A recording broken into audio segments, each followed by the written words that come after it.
Hello dear students, स्वागत है आप सभी का हमारे चैनल द माइलस्टोन एकेडमी पर। जल्दी से जुड़ जाओ सभी। फिजिक्स की आज चौथी क्लास है, ठीक है। तो हमें ऑलरेडी एक टॉपिक कवर कर चुके हैं, मोशन के बारे में हम पढ़ चुके हैं, यानी कि जो चाल थी, ठीक है, उसके बारे में हम पढ़ चुके हैं, गति के बारे में हम पढ़ चुके हैं। अब उससे आगे का हम आगे पढ़ने वाले हैं। तो आज प्रकाश के बारे में पढ़ाऊंगा, जहां से पेपर में बहुत ज्यादा क्वेश्चन आते हैं, ठीक है। तो अगर हम बात करें प्रकाश की, तो प्रकाश के कुछ फिनोमिनन हमें पढ़ने, जिसमें से पहला जो फिनोमिनन है लाइट का, जो हमें अध्ययन करना है, वो है परावर्तन, रिफ्लेक्शन। ठीक है, पहला जो टॉपिक हमें पढ़ना है वो पढ़ना है परावर्तन। भाई नमस्ते यशु, नमस्ते करण। ठीक है, कि परावर्तन बेसिकली क्या है। तो परावर्तन क्या होता है, जब भी किसी वस्तु पर कुछ प्रकाश पड़ता है तो उसका कुछ भाग वो क्या कर देती है, लौटा देती है। उसी को हम क्या कहते हैं, परावर्तन कहते हैं। ठीक है, तो परावर्तन के दो नियम आपने पढ़ रखे होंगे। क्या क्या होते हैं कि जिस कोण पर प्रकाश जाता है, ठीक है, ये हो गई आपकी वो सरफेस की लाइन, ये हो गया आपका अविलंब, ठीक है, नॉर्मल। तो जिस कोण पर प्रकाश आता है उसी कोण पर प्रकाश परावर्तित हो जाता है। यानी जितना कोण ये आई होता है उतना ही ये आर का कोण भी होता है। यानी इंसिडेंट रे जिस कोण पर आती है उसी कोण पर, उसी एंगल पर रिफ्लेक्ट होकर लौट जाती है। यानी आई हमेशा आर के बराबर होता है। एक नियम तो ये हो गया। और दूसरा नियम क्या होता है कि अविलंब, आपतित किरण, परावर्तित किरण और ये जो आने वाली है इंसिडेंट रे, ठीक है, ये तीनों एक ही प्लेन में लाई करते हैं। ठीक है, यानी इनको एक ही हम बोर्ड पर दिखा पा रहे हैं, यानी तीनों एक ही प्लेन में लाई करेंगे। ठीक है, ये दो नियम होते हैं। पेपर में वैसे ये रेयर ही है कि आपसे पूछा जाए, लेकिन आप पूछा जा सकता है। ठीक है, तो ये आई बराबर आर होता है, ये याद रखना है। ये लॉ ऑफ रिफ्लेक्शन है, जिसका हम आगे प्रयोग करेंगे जब आपको दर्पण पढ़ाऊंगा, मिरर पढ़ाऊंगा तब। और दूसरा होता है कि जो नॉर्मल है, ठीक है, इंसिडेंट रे है और रिफ्लेक्टेड रे है, ये तीनों एक ही प्लेन में लाई करते हैं। तो आपको पता होगा कि व्हाइट लाइट जो होती है, श्वेत प्रकाश जो होता है, वो व्हाइट लाइट 7 रंगों से मिलकर बना हुआ होता है। ठीक है, जिसको हम कहते हैं विबग्योर। ठीक है, 7 रंग ये होते हैं विबग्योर, जो आपको पता होगा इंद्रधनुष के 7 रंग। ठीक है, तो हर वस्तु का कुछ ना कुछ रेट होगा जिससे वो प्रकाश को अवशोषित कर रहा होगा, और कुछ ऐसा होगा जो प्रकाश वो अवशोषित नहीं कर पा रहा। यानी किसी भी वस्तु पर मान लो ये श्वेत प्रकाश पड़ता है, व्हाइट लाइट पड़ती है किसी भी वस्तु पर, तो ये वस्तु जरूरी तो ना पूरी की पूरी व्हाइट लाइट एब्जॉर्ब कर ले। हो सकता है ये वस्तु उस व्हाइट में से वॉयलेट को ज्यादा एब्जॉर्ब कर ले, हो सकता है कि वो इंडिगो को ज्यादा एब्जॉर्ब करे, हो सकता है रेड को ज्यादा करे, हो सकता है ग्रीन को ज्यादा करे, हो सकता है ब्लू को ज्यादा करे। तो किसी भी वस्तु पर कुछ प्रकाश पड़ेगा तो उसका कुछ भाग क्या करेगी, वो अवशोषित कर लेगी, एब्जॉर्ब कर लेगी। कुछ भाग क्या कर देगी, परावर्तित कर देगी, रिफ्लेक्ट कर देगी। और कुछ भाग को क्या करती है, अपवर्तित कर देती है, रिफ्रैक्ट कर देती है। रिफ्रैक्शन क्या होता है वो हम आगे पढ़ेंगे। तो कोई भी वस्तु जिस रंग को परावर्तित करती है वो वस्तु उसी रंग की दिखाई देती है। यानी कि अगर मान लो किसी वस्तु पर प्रकाश पड़ता है विबग्योर, यानी ये 7 रंग पड़ रहे हैं, व्हाइट लाइट पड़ रही है, तो वो इनमें से जिस रंग को सबसे कम अवशोषित करेगी और सबसे ज्यादा परावर्तित करेगी वो उसी रंग की दिखाई देगी। जैसे मान लो कोई वस्तु हमें यदि ग्रीन दिखाई दे रही है, हरी दिखाई दे रही है, तो इसका मतलब क्या है कि वो हरे प्रकाश को सबसे ज्यादा परावर्तित कर रही होगी। मान लो हमें कोई भी वस्तु लाल दिखाई दे रही है, तो इसका मतलब क्या है कि उस पर जो प्रकाश पड़ रहा है उसका अधिकतम लाल भाग वो क्या कर रही है, परावर्तित कर रही है। ठीक है, उसका क्या कर रही है, वो लाल भाग परावर्तित कर रही है। ठीक है, तो लाल भाग को वो सबसे अधिक परावर्तित कर रही है, इसलिए वो कैसे दिखाई दे रही है, रेड दिखाई दे रही है। तो किसी भी वस्तु का रंग उसके किस कारक पर निर्भर करता है, उसके किस फैक्टर पर निर्भर करता है, ये पेपर में क्वेश्चन आता है। तो किसी भी वस्तु का रंग निर्भर करता है उसके द्वारा परावर्तित प्रकाश पर। Colour of any object depends upon the light reflected by it. किसी भी वस्तु का रंग उसके द्वारा परावर्तित प्रकाश पर निर्भर करता है। तो ये क्वेश्चन एक आएगा, उम्मीद करता हूं आंसर कर दो। ठीक है, कोई भी वस्तु हमें जिस रंग की दिखा रही है उसका कारण क्या है, उसका कारण है परावर्तन, रिफ्लेक्शन। वो जिस रंग को रिफ्लेक्ट करेगी वही उसी रंग की दिखाई देगी। तो आपको पता होगा सूर्य के प्रकाश से पेड़ पौधे अपना खाना खुद बना लेते हैं, उस क्रिया को क्या कहते हैं, कोई बताएगा जरा कमेंट में। जो पेड़ पौधे अपना खाना खुद बना लेते हैं उसको क्या कहते हैं? फोटोसिंथेसिस कहते हैं या प्रकाश संश्लेषण कहते हैं। ठीक है, क्या कहते हैं? फोटोसिंथेसिस या प्रकाश संश्लेषण।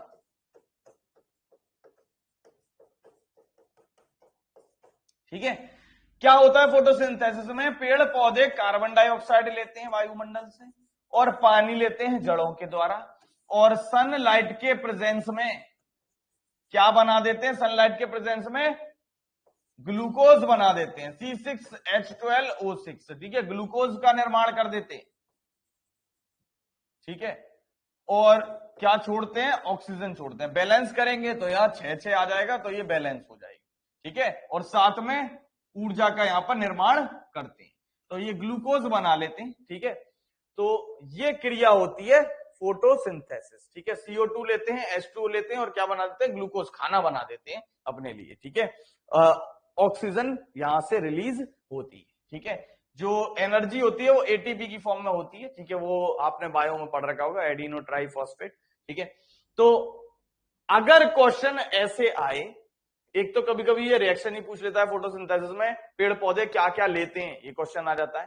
तो पेड़ पौधे क्या क्या लेते हैं फोटोसिंथेसिस में? CO2 लेते हैं, H2O लेते हैं, क्या बना देते हैं? ग्लूकोज बना देते हैं और ऑक्सीजन को रिलीज करते हैं। ठीक है, क्वेश्चन आता है कि ये जो ऑक्सीजन आई है ये कहां से आती है? CO2 से आती है या H2O से आती है? तो क्या टिक करोगे? जो ऑक्सीजन है वो कहां से आती है? CO2 से आती है या H2O से आती है? पानी से आती है, कार्बन डाइऑक्साइड से आती है? ये पेपर में क्वेश्चन आता है। तो जो ऑक्सीजन है ये कहां से आती है? पानी से आती है। ठीक है, कहां से आती है? पानी से आती है। ऑक्सीजन हमें कहां से मिलती है? तो ये आती है H2O से, पानी से। ठीक है, और यानी यहां से हाइड्रोजन हट गया, ऑक्सीजन आ गया, तो ये क्या कहलाता है? ऑक्सीडेशन कहलाता है। ठीक है, ऑक्सीकरण हो जाता है पानी का। ठीक है, तो पानी के ऑक्सीकरण के द्वारा हमें क्या मिलती है? ऑक्सीजन मिलती है, जबकि CO2 के अपचयन द्वारा यानी रिडक्शन के द्वारा हमें क्या मिल जाती है? हमें ग्लूकोज मिलता है। ठीक है, तो ये जो ऑक्सीजन आती है ये कहां से आती है? H2O से आती है। पेपर में क्वेश्चन आता है, इंपॉर्टेंट है, याद रखना। ठीक है, जो ऑक्सीजन है वो कहां से मिलती है? H2O से मिलती है। तो क्वेश्चन अगला ये है, जब परावर्तन पे आते हैं, कि पेड़ पौधे सबसे कम खाना, पेड़ पौधे सबसे कम प्रकाश संश्लेषण किस प्रकाश में करेंगे? पेड़ पौधे सबसे कम प्रकाश संश्लेषण किस प्रकाश में करेंगे? क्वेश्चन आता है ये। तो इसका आंसर करो जरा, क्या होना चाहिए? पेड़ पौधे सबसे कम प्रकाश संश्लेषण किस प्रकाश में करेंगे?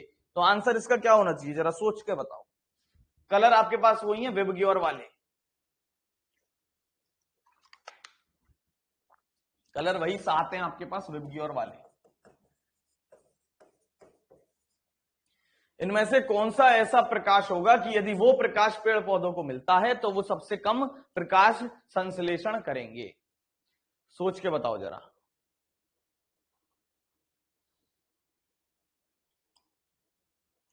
वॉयलेट। और किसी का कोई आंसर? एक क्वेश्चन आता है, सबसे अधिक प्रकाश संश्लेषण किस प्रकाश में करते हैं? एक तो सबसे न्यूनतम आता है और एक सबसे अधिक आता है, तो पहले न्यूनतम वाला बताओ।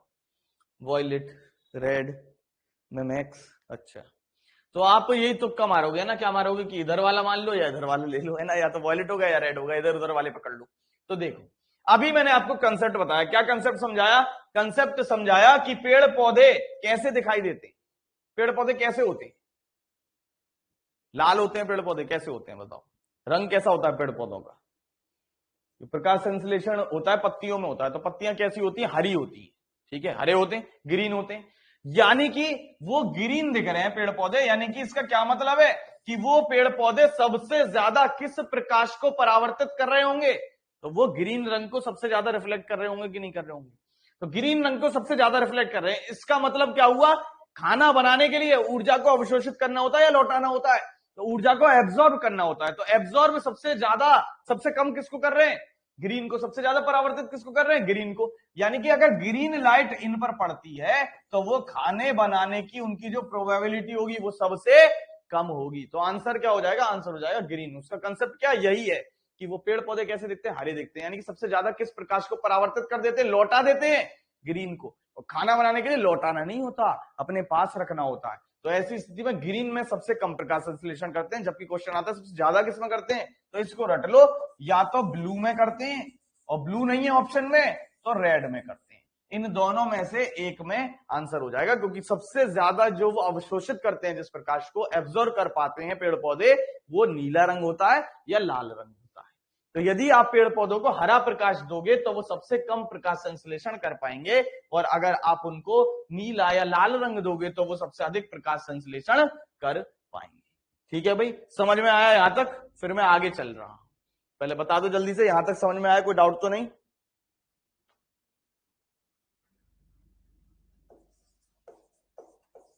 तो ये फिनोमिना कहां यूज होता है? दर्पणों में यूज होता है।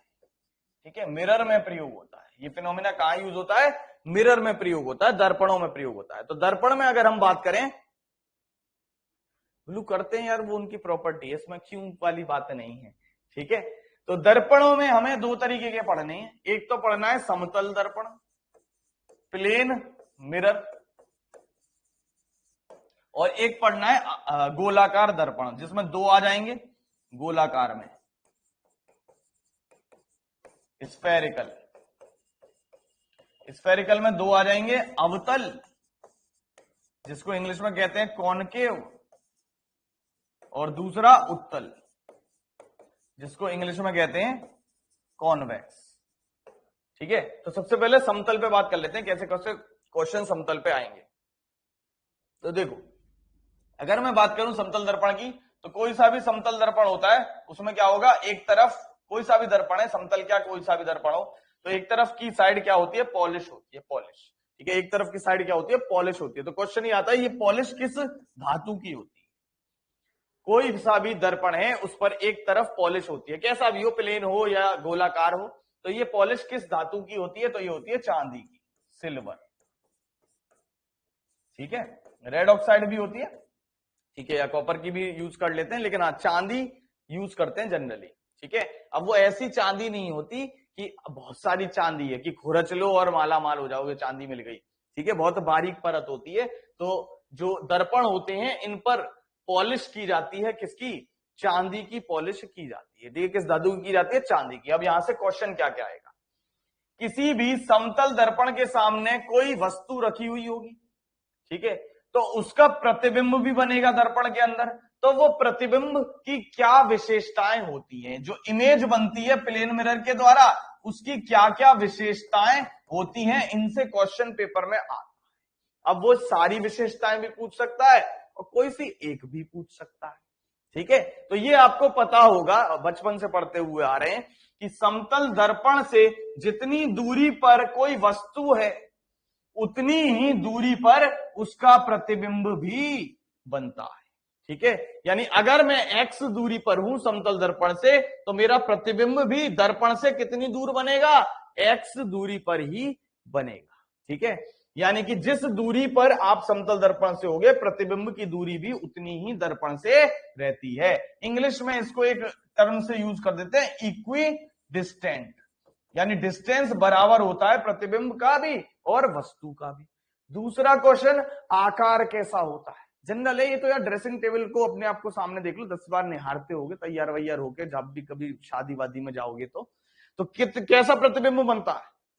समान आकार का, बड़ा, छोटा, कैसा बनता है? बताओ जल्दी। समतल दर्पण में जो प्रतिबिंब बनता है वो कैसा बनता है? बड़ा, छोटा, समान आकार का। तो कैसा बनता है? सेम बनता है, इक्वल बनता है। तो जो हाइट होती है, यानी जो इमेज होती है, वो बिल्कुल कैसी बनती है?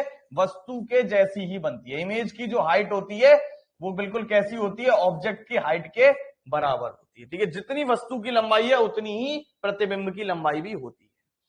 अब एक बात बताओ, अगर आप दर्पण के सामने खड़े हो तो आपका प्रतिबिंब सीधा बनता है या उल्टा बनता है? तो आप जैसे खड़े हो वैसे ही बनता है ना। जैसे अगर मैं इधर मुंडी करके खड़ा हूं तो सामने भी कैसा बनता है, इधर मुंडी, ऊपर ही मुंडी रहती है। ऐसा तो होता नहीं कि मैं ऐसे खड़ा हूं और सामने चमगादड़ की तरह लटक के ऐसा उल्टा आ गया, है ना। तो हमेशा कैसा बनता है प्रतिबिंब, सीधा बनता है, सीधा। ठीक है, सीधा मतलब इरेक्ट। लेकिन एक खास बात हो जाती है, क्या खास बात हो जाती है, पार्श्व रूप से इमेज पलट जाती है, लेटरल इन्वर्जन हो जाता है। लेटरल इन्वर्जन का मतलब होता है लेफ्ट राइट हो जाता है और राइट लेफ्ट हो जाता है। ये आपने सेल्फी लेते हुए भी एक्सपीरियंस किया होगा, जब आप सेल्फी लेते हैं, इधर से ले रहे हैं लेकिन वो खींचने के बाद पलट जाती है, तो लेटरल इन्वर्जन हो जाता है। यानी सीधी तो बनती है लेकिन कैसी बनती है, लेकिन पार्श्व रूप से पलटी हुई, लेटरली इन्वर्टेड। अब ये लेटरली इन्वर्टेड का क्या मतलब है, यानी कि लेफ्ट और राइट आपस में एक दूसरे से बदल जाते हैं। ठीक है, हाँ, लेफ्ट और राइट आपस में एक दूसरे से बदल जाते हैं। ठीक है, ऐसा हो जाता है। ठीक है, तो क्या क्या विशेषताएं हो गई कि जितनी दूरी पर वस्तु रखी है उतनी ही दूरी पर प्रतिबिंब बनता है, समान आकार का बनता है, सीधा बनता है लेकिन पार्श्व रूप से उल्टा बनता है, लेटरल इन्वर्टेड बनता है लेकिन इरेक्ट बनता है, लेफ्ट राइट हो जाता है और राइट लेफ्ट हो जाता है। अब एक और क्वेश्चन आता है, क्या कि ये जो प्रतिबिंब है ये वास्तविक होता है, यानी जो समतल दर्पण है वो प्रतिबिंब कैसा बनाता है, वास्तविक बनाता है या आभासी बनाता है, रियल बनाता है या वर्चुअल बनाता है, कैसा प्रतिबिंब बनाता है, रियल बनाता है या वर्चुअल बनाता है, तो बताओ जरा। Actual, real, real.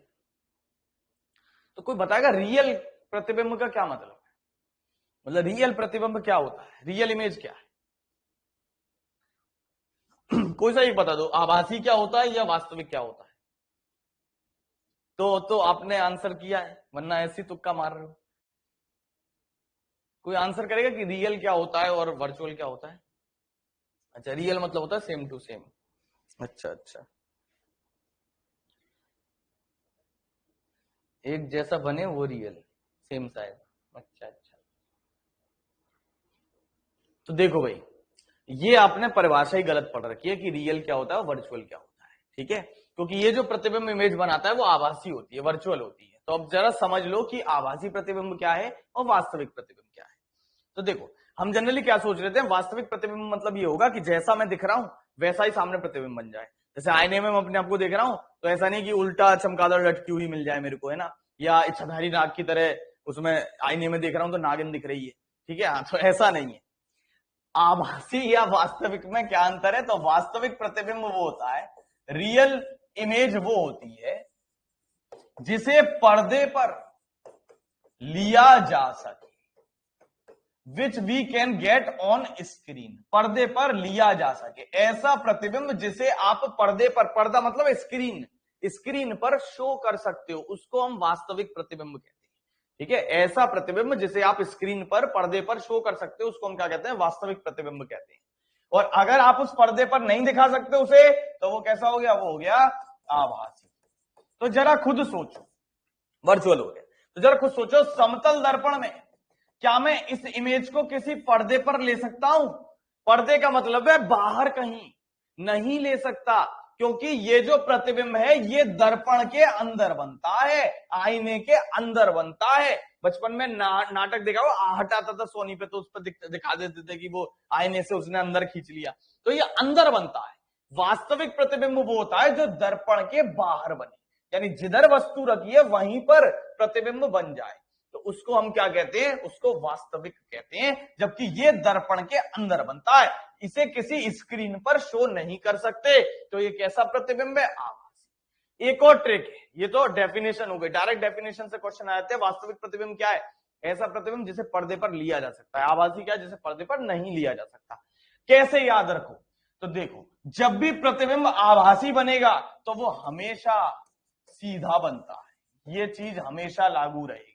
जब भी इमेज वर्चुअल होगी तो वो हमेशा सीधी होगी, और जब भी इमेज वास्तविक बनेगी, रियल बनेगी, तो वो हमेशा उल्टी बनती है। यानी कि इन्वर्टेड और रियल हमेशा साथ में चलते हैं, और वर्चुअल और इरेक्ट, आभासी और सीधे हमेशा साथ में चलते हैं। तो अगर आपको एक भी पता है तो दूसरे का ऑटोमेटिक आंसर आ जाएगा, लेकिन आप परिभाषा पता होनी चाहिए कि वास्तविक प्रतिबिंब का मतलब क्या है। तो ये बताओ, यहां तक कोई डाउट तो नहीं? यानी हमने कुल मिलाकर 3-4 प्रॉपर्टी पढ़ ली। क्या? कि किसी वस्तु से जितनी दूरी पर आप हो उतनी ही दूरी पर समतल दर्पण आपका प्रतिबिंब बनाता है, आकार उतना ही रहता है, सीधा बनता है, लेकिन उलट जाता है पार्श्व रूप से, लेफ्ट राइट हो जाता है, राइट लेफ्ट हो जाता है। और क्या पढ़ लिया? कैसी प्रतिबिंब बनाता है? आभासी प्रतिबिंब बनाता है। ठीक है, कैसा बनाता है? वर्चुअल बनाता है, क्योंकि उसे पर्दे पर नहीं ले सकते, दर्पण के अंदर बन रहा है, आईने के अंदर बन रहा है। ठीक है, क्लियर? चल, तो क्वेश्चन कैसे आएगा? क्वेश्चन ऐसे आ सकता है, एक व्यक्ति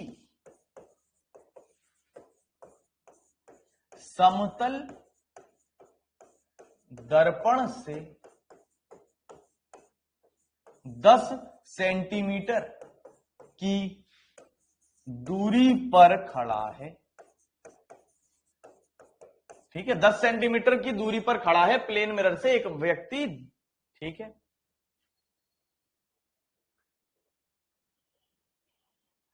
बेटा अभी उधर आ रहे हैं, रुक जा, अभी उधर आ रहे हैं। ठीक है, आगे मत भाग, अभी आ रहे हैं, रुक जा।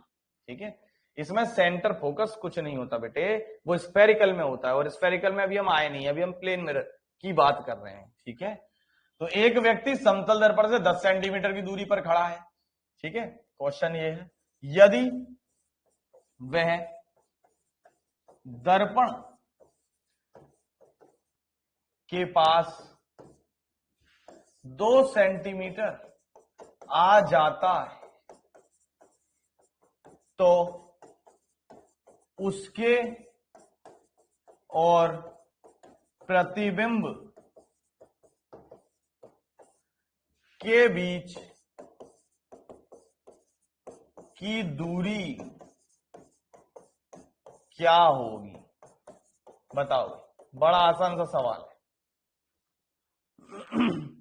एक व्यक्ति समतल दर्पण से 10 सेंटीमीटर की दूरी पर खड़ा है, यदि वह दर्पण के पास 2 सेंटीमीटर आ जाता है तो उसके और प्रतिबिंब के बीच की दूरी क्या होगी?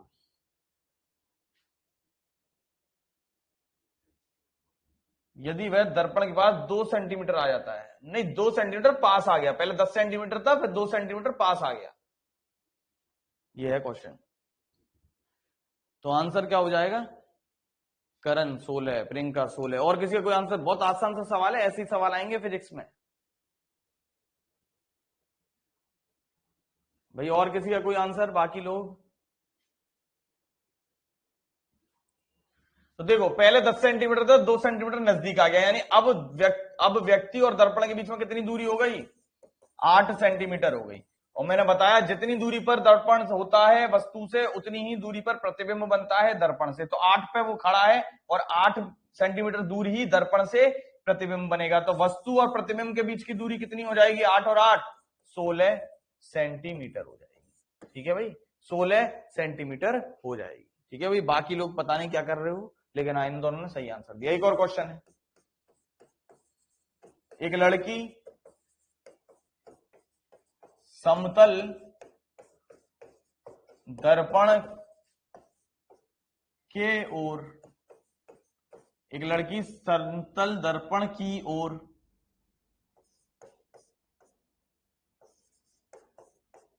2 मीटर पर सेकंड की गति से भाग रही है। ठीक है, रन कर रही है 2 मीटर पर सेकंड की गति से दर्पण की ओर। तो लड़की को अपना प्रतिबिंब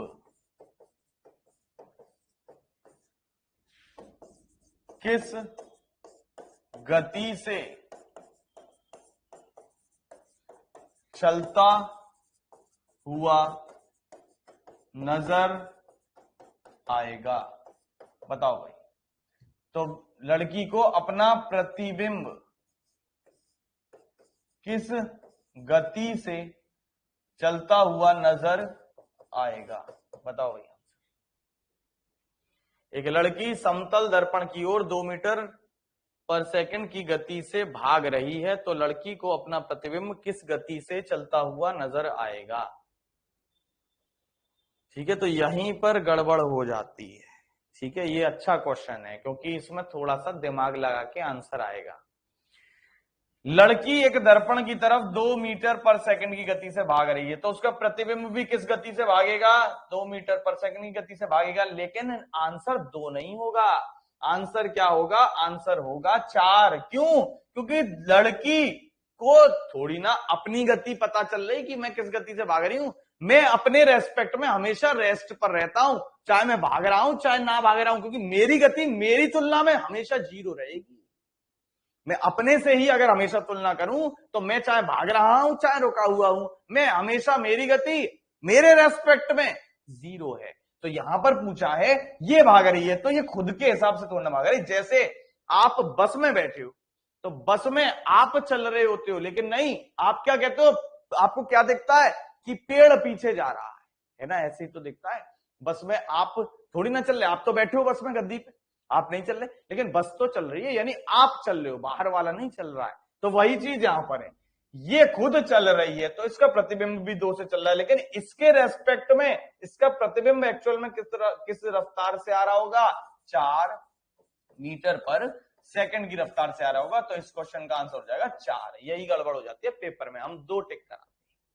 ठीक है, तो आंसर क्या होगा, आंसर होगा 4। भैया आया समझ में, किसी को कोई डाउट यहां पर? ये एक अच्छा क्वेश्चन है, दिमाग वाला है, अच्छा क्वेश्चन है, आसान है लेकिन हाँ दिमाग वाला है। ठीक है, कोई कैलकुलेशन वगैरह कुछ नहीं करनी, बस थोड़ा सा क्वेश्चन को समझना है। तो बताओ भाई समझ में आया कि नहीं आया सबके, कि 4 क्यों होगा आंसर?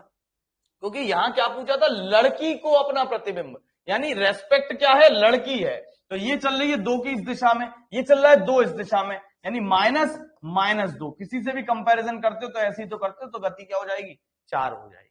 ठीक है भाई, नेक्स्ट क्वेश्चन क्या आता है? नेक्स्ट क्वेश्चन ये आता है कि किसी समतल दर्पण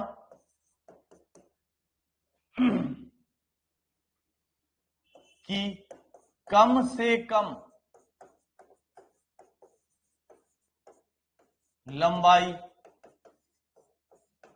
कितनी लें। ये क्वेश्चन तो आपने पेपर में खुद ही बहुत बार देखा होगा, बार बार रिपीट होता है। कम से कम समतल दर्पण की लंबाई कितनी लें कि वस्तु का पूरा प्रतिबिंब बन सके, यानी कंप्लीट इमेज बन पाए, उसका कुछ हिस्सा कोई भी कटे ना, कि वस्तु का पूरा प्रतिबिंब बन सके। बताओ भाई, ये तो 10वीं बार तुमने यार सुन रखा होगा, इसका आंसर तो सब सही बताना। समतल दर्पण की कम से कम लंबाई कितनी होनी चाहिए कि वस्तु का पूरा प्रतिबिंब बन सके? तो आंसर क्या हो जाएगा, वस्तु की लंबाई का आधा, वस्तु की लंबाई का आधा, यानी half of the height of object. ठीक है, अगर आपकी लंबाई 10 सेंटीमीटर है सपोज किसी वस्तु की, तो अगर आपको उसे पूरा तरीके से प्रतिबिंब में देखना है समतल, तो समतल दर्पण की कम से कम लंबाई कितनी होनी चाहिए, वस्तु का आधा, यानी 5 सेंटीमीटर कम से कम इतनी लंबाई का आपका दर्पण होना चाहिए। ठीक है, तो वस्तु को अगर आपको पूरा तरीके से प्राप्त करना है समतल दर्पण में, तो कम से कम लंबाई समतल दर्पण की कितनी होनी चाहिए, वस्तु की आधी होनी चाहिए।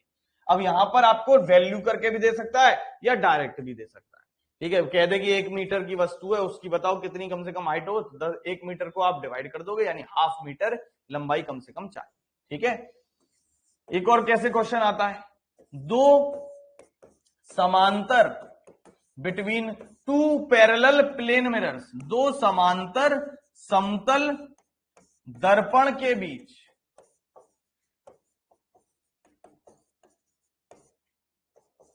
किसी वस्तु के कितने प्रतिबिंब बनते हैं, किसी वस्तु के कितने प्रतिबिंब बनेंगे।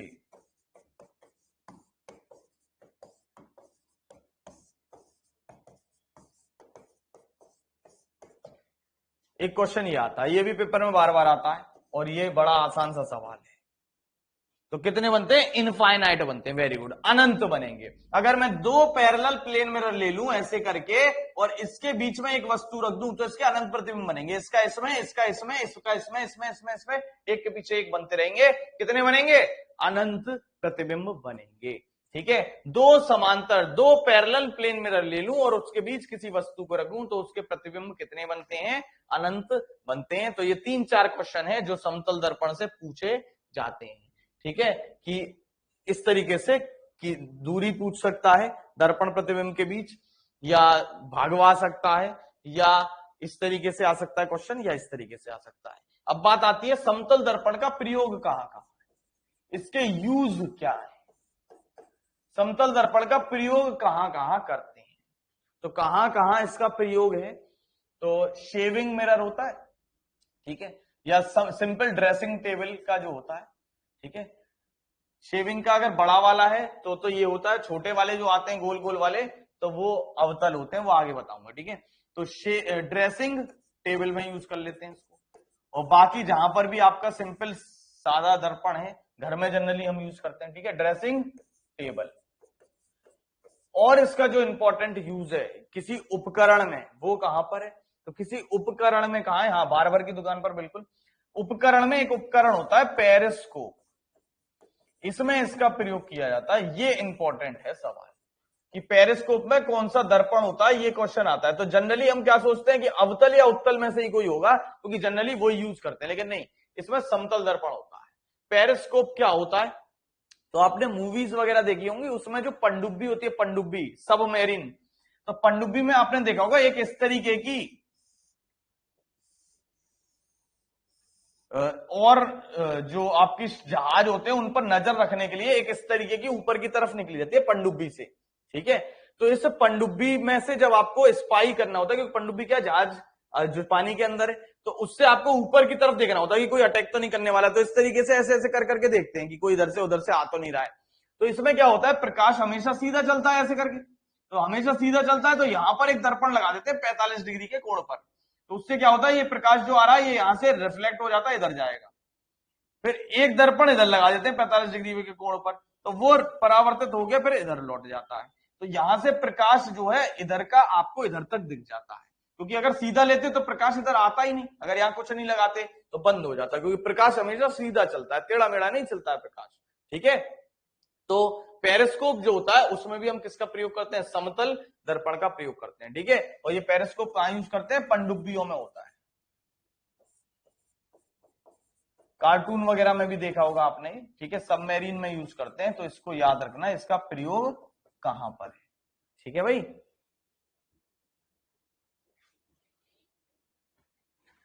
चलो एक क्वेश्चन का जरा आंसर करो।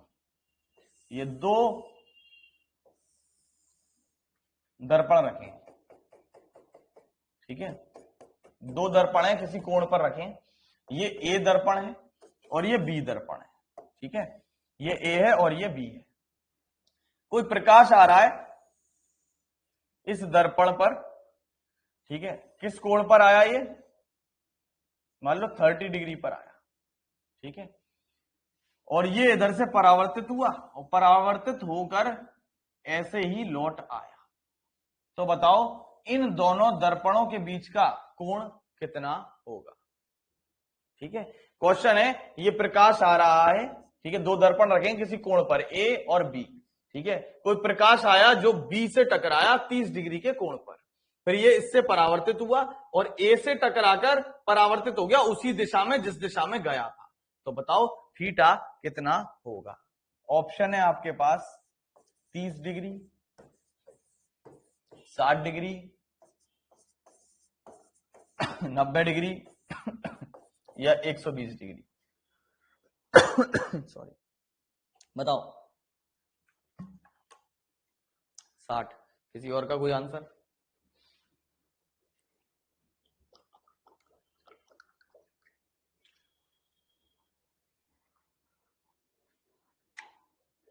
साठ।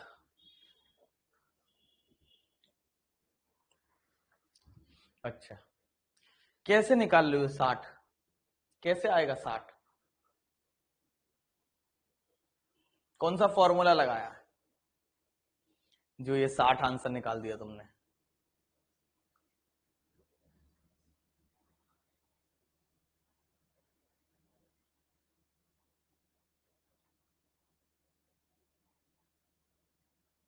चलो देखो, जिस कोण पर प्रकाश आया, यहां पे वही प्रॉपर्टी लगानी है जो मैंने अभी आपको बताया था, उसी कोण पर प्रकाश लौटेगा। यानी कि ये कोण भी कितना हो जाएगा? 30 डिग्री हो जाएगा कि नहीं हो जाएगा?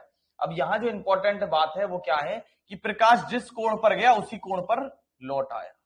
तो ये कितना हो जाएगा? ये हो जाएगा 90, क्योंकि जब प्रकाश जिस कोण पर गया उसी कोण पर लौट आने का मतलब क्या है कि उसका कोण यहां से कितना बन रहा होगा? 90 बन रहा होगा। ठीक है, यानी नॉर्मल से 0 बन रहा होगा, अविलंब से 0 बन रहा होगा। तो ये 90, ये 30, ये कितना हो जाएगा? 60 हो जाएगा। किसी भी ट्राइंगल का टोटल कोण कितना होता है? 180। तो 60 और 90 150, तो बचा कितना? 30। तो आंसर क्या हो जाएगा? आंसर हो जाएगा 30। ठीक है भाई, आंसर क्या हो जाएगा इसका? 30 डिग्री के कोण पर रखे होंगे। ठीक है भाई,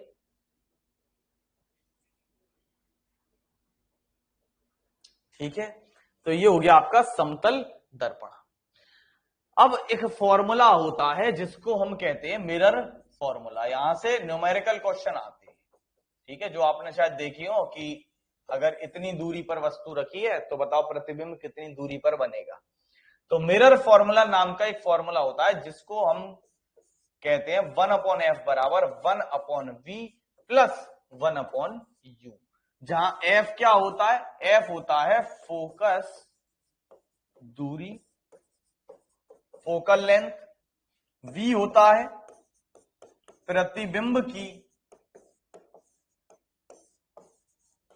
दर्पण से दूरी, डिस्टेंस ऑफ इमेज फ्रॉम, कहां से? फ्रॉम मिरर, दर्पण से दूरी, और u क्या होता है? वस्तु की दर्पण से दूरी, distance of object from mirror, distance of object from mirror. ठीक है, और f का खुद का फॉर्मूला होता है f बराबर r/2, जहां r क्या है? r है त्रिज्या, r है त्रिज्या, रेडियस। तो एक फॉर्मूला तो हो गया मिरर फॉर्मूला, 1/f बराबर 1/v प्लस 1/u।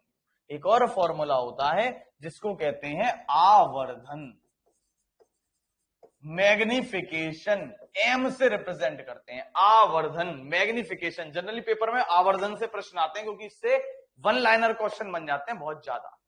तो आवर्धन क्या होता है? आवर्धन, मैग्निफिकेशन जनरल टर्म है कि मैग्निफाई यानी बड़ा या छोटा, यानी आपको यह बताना है कि प्रतिबिंब वस्तु की तुलना में बड़ा बना या छोटा बना। यानी कि एम बराबर प्रतिबिंब की लंबाई, हाइट ऑफ इमेज अपॉन वस्तु की लंबाई,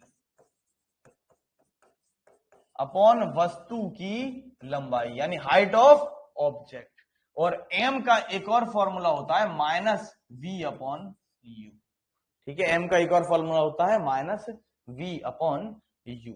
तो ये दो फॉर्मूले होते हैं, एक होता है आपका मिरर फॉर्मूला और एक होता है आवर्धन का फॉर्मूला।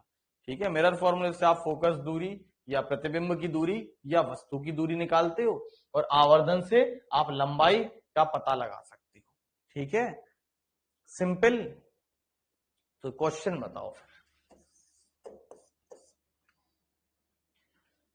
समतल दर्पण की फोकस दूरी क्या होगी? Focal length of plane mirror. और दूसरा क्वेश्चन है समतल दर्पण का आवर्धन क्या होगा? बताओ, समतल दर्पण की फोकस दूरी क्या होगी और समतल दर्पण का आवर्धन क्या होगा? ऑप्शन चाहिए? लो, इसमें ऑप्शन है पहला 0, अनंत, 1 या 2, ठीक है, ये मीटर में है। और आवर्धन के लिए फॉर्मूले हैं 0 +1 -1 या +-1। चलो बताओ क्या होगा आंसर। पहले फोकस दूरी का बताओ, फोकस दूरी क्या होगी। अच्छा, प्रियंका ने दोनों आंसर बता दिए हैं, इनफाइनाइट और 1। बाकी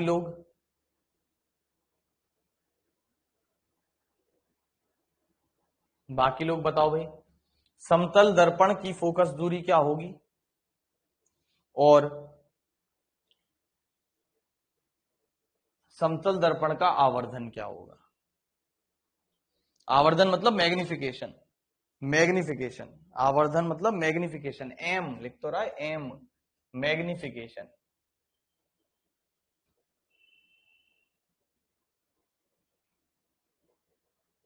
तो आई गेस बाकियों की समझ में नहीं आ रहा है, तो मैं आंसर बता दे रहा हूं। समतल दर्पण की फोकस दूरी हो जाती है अनंत। कैसे हो जाएगी, यहां पर फॉर्मूला मैंने आपको बताया 1/f बराबर 1/v + 1/u। इससे याद रख लो चाहें तो, इससे आ जाएगा निकल के। कैसे, क्योंकि कितनी दूरी पर बनता है, जितनी दूरी पर वस्तु होती है उतनी दूरी पर ही तो बनता है, लेकिन राइट हैंड साइड पे। तो 1/u, जबकि वस्तु कहां रखी रहती है, लेफ्ट हैंड साइड पे, -1/u। ठीक है, लेफ्ट हैंड साइड पे, इसीलिए माइनस आ गया। तो क्या हो गया, ये 1/, ये क्या हो गया, 0 हो गया। 1/f बराबर 0, तो f बराबर 1/0। 1/0 क्या होता है, अनंत होता है। ठीक है, दूसरी चीज इसको ऐसे समझ लो कि सीधी रेखा है, तो सीधी का मतलब क्या है, इसका कहीं पर कोई केंद्र होगा क्या, नहीं होगा। हम क्या मानेंगे कि कहीं हो सकता है अनंत पर जाकर ये ऐसे टेढ़ा हो रहा हो, तभी तो इसकी त्रिज्या आएगी, तभी तो ये गोल हो पाएगा। तो सीधी रेखा तो अनंत पे जाके ही तो कहीं गोल हो सकती है, वरना तो गोल हो ही नहीं सकती है। तो इसीलिए क्या हो जाएगा, अनंत हो जाएगा इसका आंसर। अब देखो आवर्धन कैसे निकलेगा। आवर्धन का आंसर हो जाएगा +1। आवर्धन क्या होता है, प्रतिबिंब की लंबाई अपॉन वस्तु की लंबाई। तो प्रतिबिंब कैसा बनता है आपका, जितनी वस्तु की लंबाई होती है उतना ही तो बनता है। तो मान लो वस्तु की लंबाई h है, तो प्रतिबिंब की लंबाई भी h होती है। और प्रतिबिंब बनता कैसा है, सीधा या उल्टा, सीधा बनता है। सीधा बनता है तो इसीलिए क्या हो गया, +1। अगर उल्टा बनता तो आंसर क्या हो जाता, -1। ठीक है, लेकिन सीधा बनता है तो आंसर क्या हो जाएगा, +1 हो जाएगा। तो बताओ जरा, ये 2 क्वेश्चन समझ में आए कि नहीं आए। अगर ये 2 क्वेश्चन समझ में आएंगे तभी आगे के कर पाओगे, क्योंकि ये बेसिक है। अगर ये 2 क्वेश्चन समझ में नहीं आए तो आगे का कुछ भी समझ में नहीं आने वाला, ये लिख के रख लो। तो ये बताओ, ये दोनों क्वेश्चन समझ में आए, हाँ या ना तो कर दो।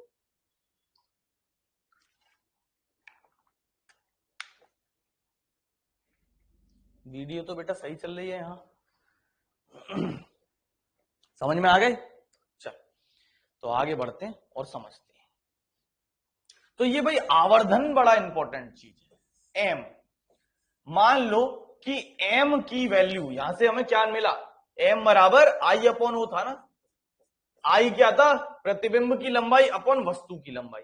तो अगर दर्पण में, कैसा भी दर्पण मान लो, अभी समतल ले लेते हैं, यदि दर्पण में जैसे आप खड़े हो वैसे ही प्रतिबिंब भी बनता है, तो ये क्या हुआ, सीधा हुआ।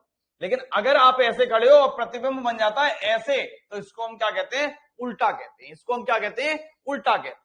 तो खुद सोचो, यदि ये लाइन को आप 0 मान लो, तो सिंपल नंबर लाइन होती है, नंबर लाइन, उसमें क्या होता है, +x -x +y -y। तो अगर तुम इसे +y लेते हो, यानी ये पॉजिटिव हाइट है, तो ये हाइट नेगेटिव ही तो होगी, -y की तरफ है कि नहीं है। तो वही फंडा यहां पर भी।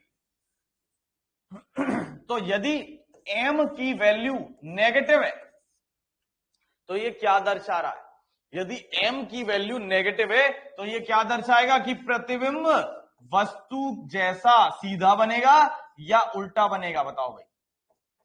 यदि m नेगेटिव है तो ये क्या दर्शाएगा कि प्रतिबिंब सीधा बनेगा या उल्टा बनेगा, तो क्या दर्शाएगा, प्रतिबिंब उल्टा बनेगा। ठीक है, यानी इन्वर्टेड होगा प्रतिबिंब, इमेज कैसी बनेगी, इन्वर्टेड बनेगी। लेकिन यदि m की वैल्यू पॉजिटिव हुई तो इसका मतलब क्या है, प्रतिबिंब सीधा बन रहा है, प्रतिबिंब सीधा बनेगा। ठीक है, यानी इरेक्ट बनेगी इमेज। ये समझ में आया? किसी को कोई डाउट? एम नेगेटिव का मतलब क्या है कि आई और ओ एक दूसरे के उल्टे हैं। इसका मतलब यही तो हुआ, ये आपने पढ़ रखा होगा ना भाई, प्लस प्लस प्लस ही आता है, माइनस प्लस माइनस आता है, और प्लस माइनस ये भी माइनस आता है, और माइनस माइनस ये प्लस आता है। होता है कि नहीं होता? तो ऐसे ही यहां पर फंडा है कि यदि दोनों एक दूसरे के उल्टे हैं तो एम की वैल्यू नेगेटिव आएगी, दोनों एक दूसरे के जैसे ही खड़े हैं तो वैल्यू पॉजिटिव आएगी। ठीक है भाई, ये समझ में आ गया? तो इसका आंसर करो। यदि m का मान 1 से ज्यादा है तो इसका तात्पर्य क्या है? ऑप्शन है आपके पास, वस्तु की लंबाई प्रतिबिंब से कम है। दूसरा ऑप्शन है प्रतिबिंब उल्टा बनेगा। तीसरा ऑप्शन है प्रतिबिंब सीधा बनेगा। चौथा ऑप्शन है प्रतिबिंब वस्तु से छोटा बनेगा। अब पूछा है इनमें से कौन कौन से कथन सही हैं। एक आंसर नहीं है इसमें, एक से ज्यादा आंसर है। इनमें से कौन कौन से कथन सही हैं? ए बी सही है, ए सी सही है, बी डी सही है, या ए डी सही है? बताओ। ये है ऑप्शन, ये 4 कथन आपको दे रखे हैं। एम की वैल्यू 1 से ज्यादा है ये कह रखा है, और फिर 4 ऑप्शन ये दे रखे हैं, और ये पूछा है अब इनमें से कौन कौन से सही हैं।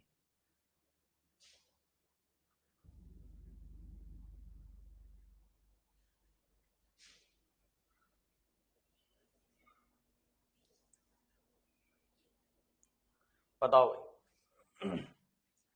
दूसरा, और किसी का कोई आंसर?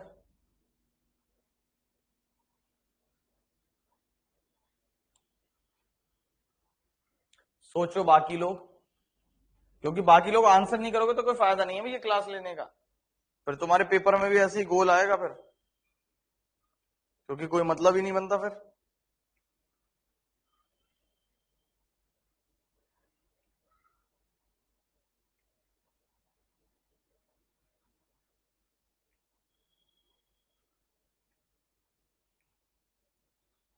दो, ए और सी, अजय गौतम 3। तो देखो, एम पहली चीज तो पॉजिटिव है, एम 1 से बड़ा यानी कि पॉजिटिव हुआ, तो सिंपल सी चीज क्या आ जानी चाहिए कि प्रतिबिंब बनेगा सीधा, यानी सी सही है बिल्कुल। ठीक है, अब इसकी वैल्यू 1 से ज्यादा है, यानी एम क्या था? एम बराबर था आई अपॉन ओ, और इसकी वैल्यू 1 से ज्यादा है, यानी कि आई ओ से बड़ा होगा कि नहीं होगा? यानी कि इमेज वस्तु से बड़ी होगी। इमेज वस्तु से बड़ी है यानी वस्तु इमेज से छोटी है, यानी वस्तु इमेज से छोटी है। तो आंसर क्या हो जाएगा? ए और सी हो जाएगा। कोई डाउट भाई किसी को समझने में इस चीज को? अभी किसी को किसी भी प्रकार का इसको चीज को समझने में डाउट? अबे हाँ या ना कुछ तो करो यार। बाकी लोग क्या कर रहे हो? ये 3-4 लोग ही क्यों आंसर करते हैं? बाकी लोग क्या सो रहे हैं? चलो दूसरा क्वेश्चन का आंसर करो फिर। m बराबर -1, इसका क्या मतलब है? बिल्कुल वैसे ही ऑप्शन है कि उल्टा बनेगा, सीधा बनेगा, प्रतिबिंब बड़ा बनेगा, छोटा बनेगा, बराबर बनेगा, यही ऑप्शन है। बताओ क्या क्या हो जाएगा आंसर? m बराबर -1 है तो इसका क्या मतलब है? प्रतिबिंब, पहले तो ये बताओ प्रतिबिंब सीधा बनेगा या उल्टा बनेगा? ये बताओ पहले, पहले चीज ये बताओ, सीधा बनेगा प्रतिबिंब या उल्टा बनेगा? तो क्या बनेगा? उल्टा बनेगा। Very good, inverted. अब बात आती है बड़ा बनेगा, छोटा बनेगा या समान बनेगा? तो क्या आंसर करोगे? बड़ा बनेगा, छोटा बनेगा या समान बनेगा? बताओ। सेम। बाकी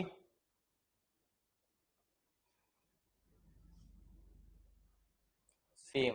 ठीक है, तो कैसा बनेगा? सेम बनेगा, यानी समान बनेगा। क्यों? क्योंकि 1 आ रहा है। जैसे ही आपने साइन खत्म कर दिया ना, इस साइन का केवल इतना ही मतलब है कि सीधा या उल्टा, फिर इस साइन का कोई मतलब नहीं है, फिर वैल्यू का मतलब है। अगर 1 से बड़ी है तो इसका मतलब कि वो बड़ा बन रहा है प्रतिबिंब। अब यहां तो 1 के बराबर है, यानी आई और ओ दोनों समान होंगे तो सेम बनेगा। ठीक है, अगला क्वेश्चन है, एम की वैल्यू 0 से तो ज्यादा है लेकिन 1 से कम है, इसका क्या मतलब है? तो प्रतिबिंब सीधा बनेगा इस केस में या उल्टा बनेगा? बताओ। एम की वैल्यू 0 से ज्यादा है लेकिन 1 से कम है, तो इसमें प्रतिबिंब सीधा बनेगा या उल्टा बनेगा? बताओ।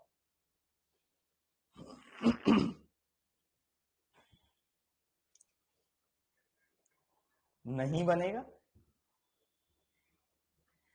करण बेटा तू फोकस वाली चीज मत ले, ये आवर्धन है, प्रतिबिंब बनेगा ही नहीं। ऐसे कैसे हो जाएगा जब मैं कह रहा हूं कि 0 से 1 के बीच में वैल्यू है, तो प्रतिबिंब कैसे नहीं बनेगा? ऐसा तो कभी हो ही नहीं सकता कि प्रतिबिंब बने ही ना। आप दर्पण के सामने कोई वस्तु रखोगे, उसका प्रतिबिंब तो बनेगा ही। ऐसा कभी पॉसिबल ही नहीं कि प्रतिबिंब ना बने। बताओ भाई।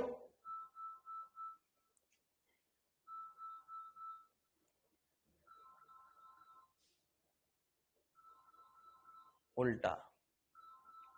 देखो तुम कितने बड़े गधे हो, केवल प्रियंका ने सही आंसर दिया है। अब एक गधों, 0 से 1 के बीच में वैल्यू है तो ये पॉजिटिव है कि नेगेटिव है? 0.1 ले लिया मान लो मैंने, तो ये पॉजिटिव है कि नेगेटिव है?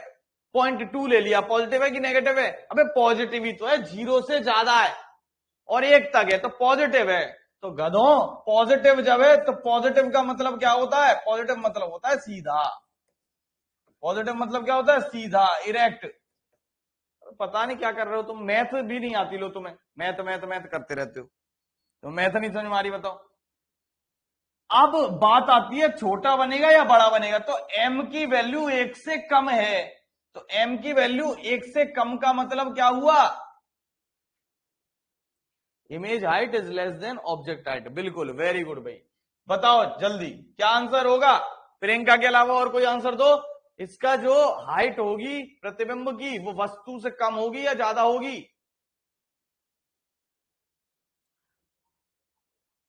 कम होगी। तो प्रतिबिंब की जो लंबाई है वो होगी कम। प्रतिबिंब की जो लंबाई है वो होगी कम। क्यों कम होगी? प्रतिबिंब की लंबाई कम होगी भाई, इनइक्वालिटी है। ठीक है, कम क्यों होगी? क्योंकि m की वैल्यू 0 से 1 के बीच में है, यानी I अपॉन ओ हमेशा पॉइंटों में है। पॉइंट का मतलब क्या है? नीचे वाली इकाई ऊपर से ज्यादा है, तो ये ज्यादा है तो ये कम होगी ना, तो I छोटा होगा O से। ठीक है भाई, कोई डाउट तो नहीं? तो अगला क्वेश्चन का आंसर करो। यदि m का मान -1 से 0 के बीच है तो बताओ प्रतिबिंब सीधा बनेगा या उल्टा बनेगा? m का मान -1 से 0 के बीच है तो बताओ प्रतिबिंब सीधा बनेगा या उल्टा बनेगा?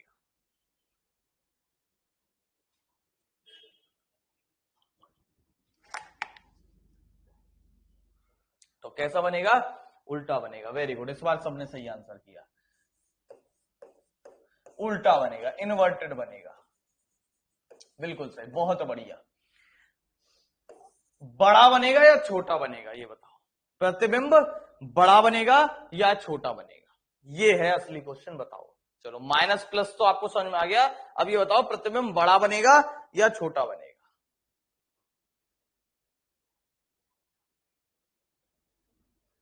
बड़ा।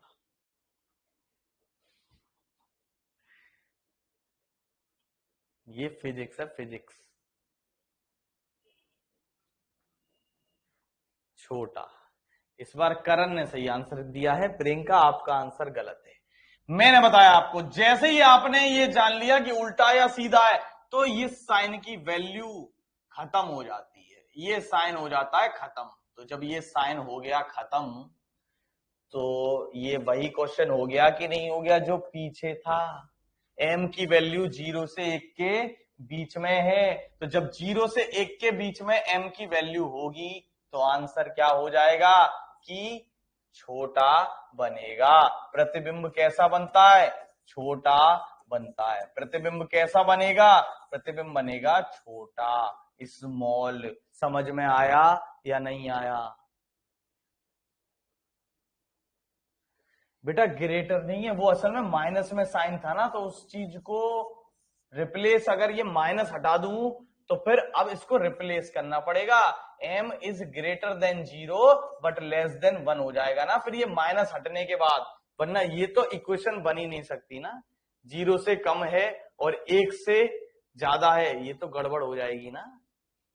तो वो माइनस का साइन हटते ही आपको इक्वेशन चेंज कर लेनी है, ठीक है। तो ये हो गई वैल्यू एक्चुअल में, ठीक है भाई, समझ में आ गया। एक और फिर क्वेश्चन का आंसर कर दो। m की वैल्यू -1 से भी कम है, यानी -2 है, -3 है, -10 है, इसका क्या तात्पर्य है बताओ। m की वैल्यू -1 से भी कम है, यानी m बराबर -2 है, -3 है, -4 है, -10 है, इस तरीके से है। तो बताओ प्रतिबिंब सीधा होगा या उल्टा होगा? पहले तो ये आंसर करो, प्रतिबिंब सीधा होगा या उल्टा होगा? तो उल्टा होगा, बिल्कुल। माइनस देखते ही आ जाना चाहिए इन्वर्टेड होगा भैया, माइनस देखते ही इन्वर्टेड आ जाना चाहिए, प्लस देखते ही सीधा आ जाना चाहिए। अब बताओ छोटा बनेगा या बड़ा बनेगा? अब बताओ छोटा बनेगा या बड़ा बनेगा? दिमाग लगा के आंसर दो, छोटा बनेगा बड़ा बनेगा। अब प्रियंका समझ गई कंसेप्ट को, कैसा बनेगा? बड़ा बनेगा। वेरी गुड बेटा, कैसा बनेगा? बड़ा बनेगा, लार्ज बनेगा।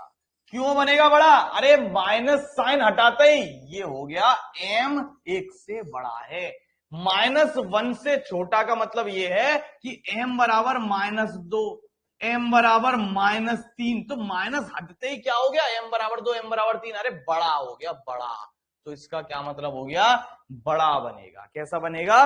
बड़ा बनेगा। क्लियर है? ये सारे क्वेश्चन कंसेप्चुअल हैं, पेपर में आ जाते हैं। यहां तक अगर नहीं समझ में आया तो इस वीडियो को दोबारा देख लेना, क्योंकि ये फिजिक्स है और फिजिक्स से आपको लगता है डर बचपन से ही।